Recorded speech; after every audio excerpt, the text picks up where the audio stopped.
Apêndice A. Na casa de Simeão. Convidou-o um dos fariseus para que fosse jantar com ele. Jesus, entrando na casa do fariseu, tomou lugar à mesa.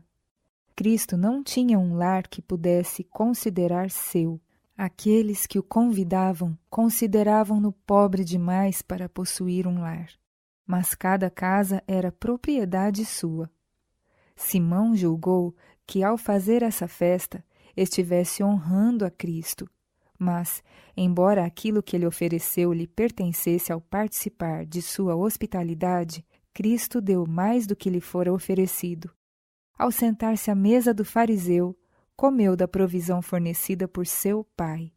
Escribas e fariseus eram inquilinos em sua casa. Sua benevolência lhes proporcionava alimento e vestuário.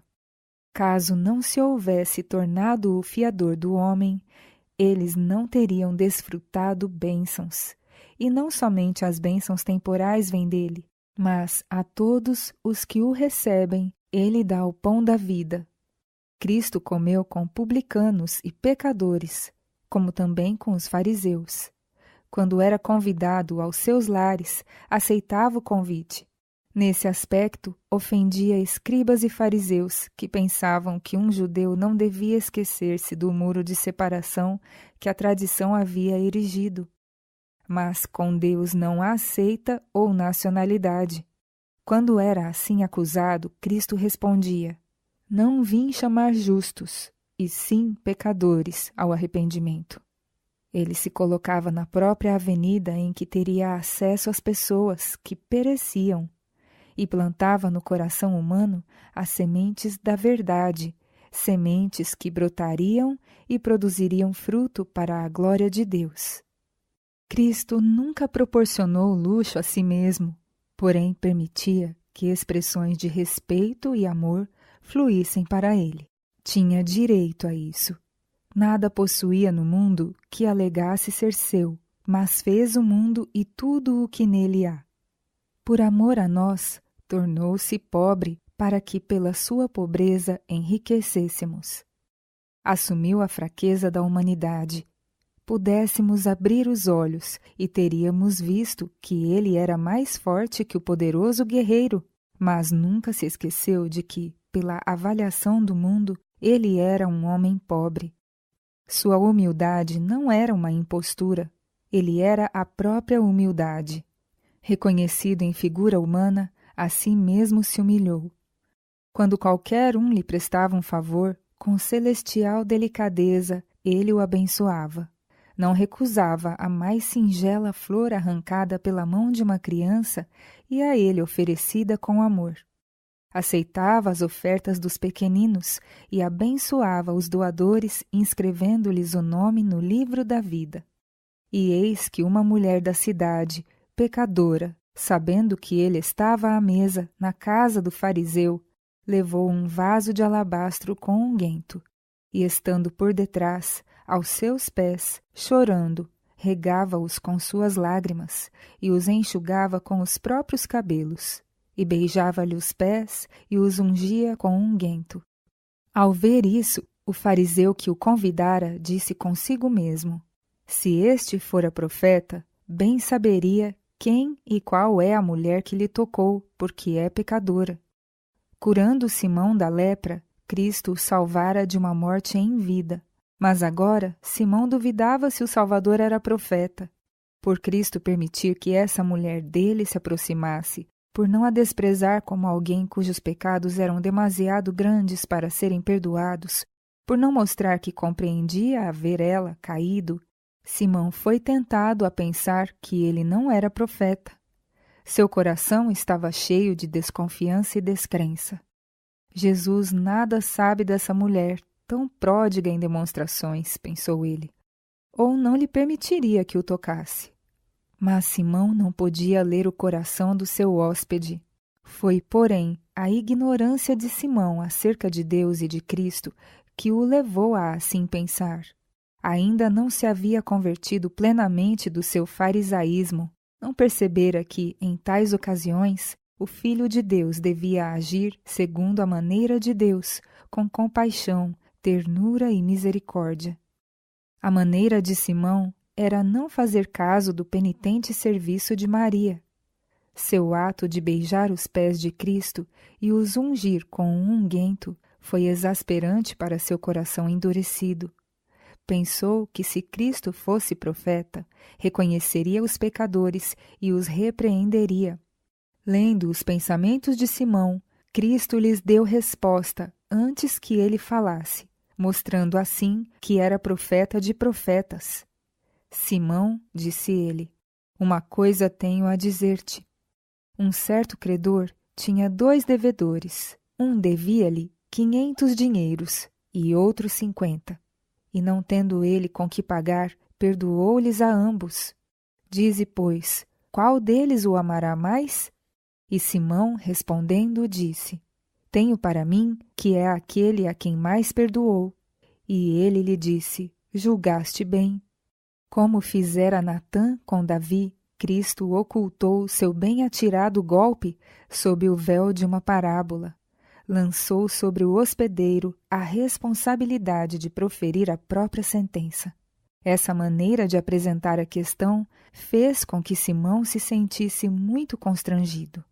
Simão induzira ao pecado a mulher que ora desprezava. Fora por ele profundamente prejudicada. Pelos 2 devedores da parábola eram representados Simão e a mulher. Queria mostrar-lhe que seu pecado era maior que o dela, tão maior como um débito de 500 dinheiros é superior a uma dívida de 50. Simão começou então a ver-se sob um novo aspecto. Observou como Maria era considerada por alguém que era mais que profeta. Notou que, com o penetrante olhar profético, Cristo lhe lera o amorável e devotado coração. A vergonha apoderou-se dele e percebeu achar-se em presença de alguém que lhe era superior. Simão havia duvidado de que Cristo fosse profeta, mas por seu próprio conhecimento acerca dessa mulher, Cristo deu evidência de seu caráter profético. Suas poderosas obras davam testemunho dele. Seus milagres, suas maravilhosas instruções, sua longanimidade, sua humildade eram evidências de sua divindade. Simão não precisava ter duvidado. Entrei em tua casa, continuou Cristo, e não me deste água para os pés, mas com lágrimas de arrependimento originadas no amor, Maria lavou-me os pés e enxugou-os com os próprios cabelos. Não me deste ósculo, mas esta mulher a quem tu desprezas, desde que entrou, não tem cessado de me beijar os pés. O lavar dos pés e o beijo de boas-vindas não eram atenções estendidas invariavelmente aos hóspedes. Era costume outorgá-las a quem se desejasse demonstrar especial consideração. Esse serviço Cristo deveria ter recebido de seu anfitrião, mas não o recebeu. Cristo contava as oportunidades que Simão tivera de manifestar seu amor pelo Senhor e o apreço pelo que fora feito por ele. Claramente, se bem que, com delicada polidez, o Salvador assegurou a seus discípulos que o coração se lhe magoa quando seus filhos se descuidam de manifestar gratidão para com ele por palavras e atos de amor. Alguns podem achar que essa passagem não está mais em vigor, mas está.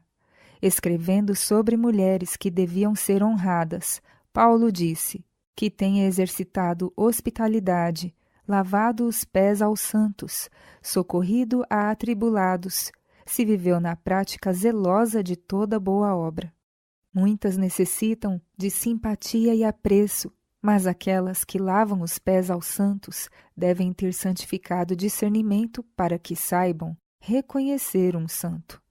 As vestes de um mensageiro de Deus podem estar gastas e manchadas da viagem, mas ele pode ser um anjo disfarçado.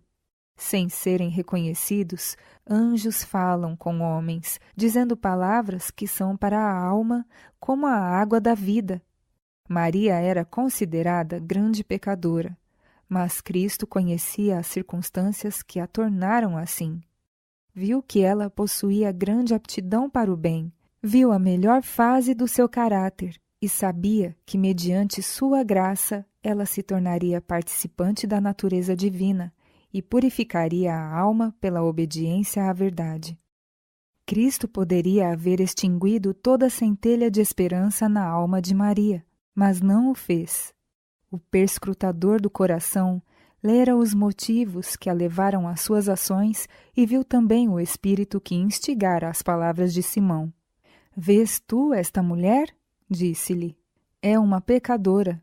Digo-te que os seus muitos pecados lhe são perdoados, porque muito amou. Mas aquele a quem pouco é perdoado, pouco ama. E disse a ela: perdoados são os teus pecados. Os presentes, pensando em Lázaro, que fora ressuscitado dentre os mortos por Cristo, e que nessa ocasião era hóspede na casa de seu tio, começaram a indagar, dizendo: quem é este que até perdoa pecados? Mas Cristo continuou: a tua fé te salvou, vai-te em paz. Jesus conhece as circunstâncias de cada um de nós. Alguém pode dizer: sou pecador, muito pecador. Talvez o seja, mas quanto pior for, tanto mais necessita de Jesus. Ele não repele nenhuma criatura que chora contrita. Não diz a ninguém tudo quanto poderia revelar, mas manda a toda pessoa tremente que tenha ânimo. Não rejeitará quem se achegar a ele, penitente e crendo. Perdoará abundantemente todos quantos a ele forem em busca de perdão e restauração. Mas conhecer a Jesus requer mudança de coração.